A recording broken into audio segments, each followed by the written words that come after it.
行咧喺香港咧係會有，以前係會有4種方式，而家得返3種啫。因為經歷咗呢1年之後咧，有啲飛機用唔到啦，已經。嗱，咩飛機？我哋講緊私人飛機咧，佢有不同型嘅私人飛機。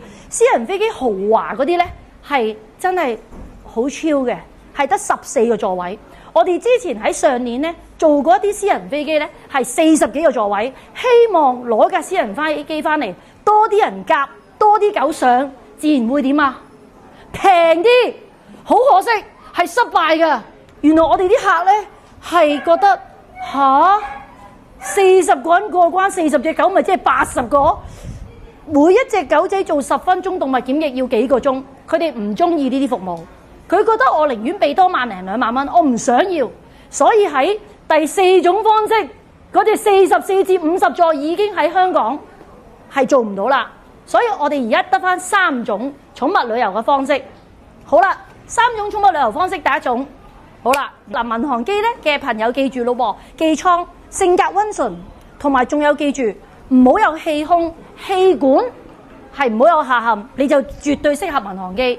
嗱，記得啦，民航機係可以 train 嘅。嗱，但係民航機有一樣嘢要記得啦，如果佢有焦慮，唔好坐。點樣試到自己知唔知隻寶貝有冇焦慮？你試下買個籠返屋企擺去裏邊。如果佢係咁你哋自己要諗清楚記唔記到倉，因為嗰一刻佢 OK 唔代表佢搭飛機 OK。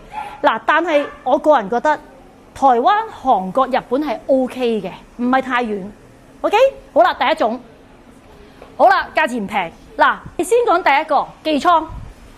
嗱，我哋寄艙咧望一望，我哋會有1號、2號、3號、4號、5號，仲有個6號飛機籠。嗱，6號飛機籠係最大，6號係好誇張啊，係嗰啲阿拉斯加雪橇。嗱，我哋講緊咁大隻寄艙都係2萬零蚊嘅咋，唔貴㗎。但係中間當然有動物檢疫啦。咁寄艙嘅話咧，你哋要記住，佢哋係要全程同你分開，冇得一齊。OK。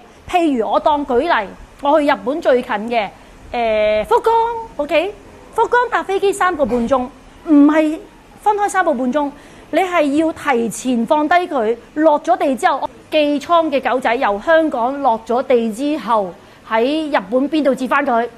俾你哋望一望啦，動物檢疫所，見唔見到動物檢疫所？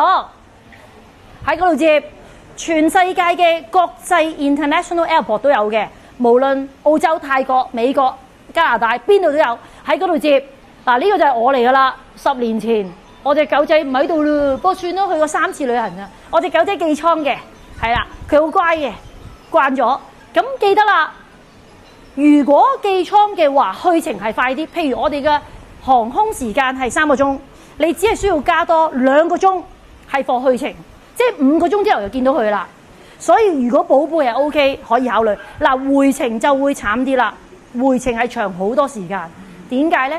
因為香港法例要規定所有嘅動物咧要用貨運嘅形式 cargo handling， 但係就唔係當佢貨咁寄。咁我哋咧要加多好多時間，起碼飛行時間再要加多4個鐘頭，即係咧差唔多要去到8個鐘。咁所以你哋要接受，但係好處就係平。OK。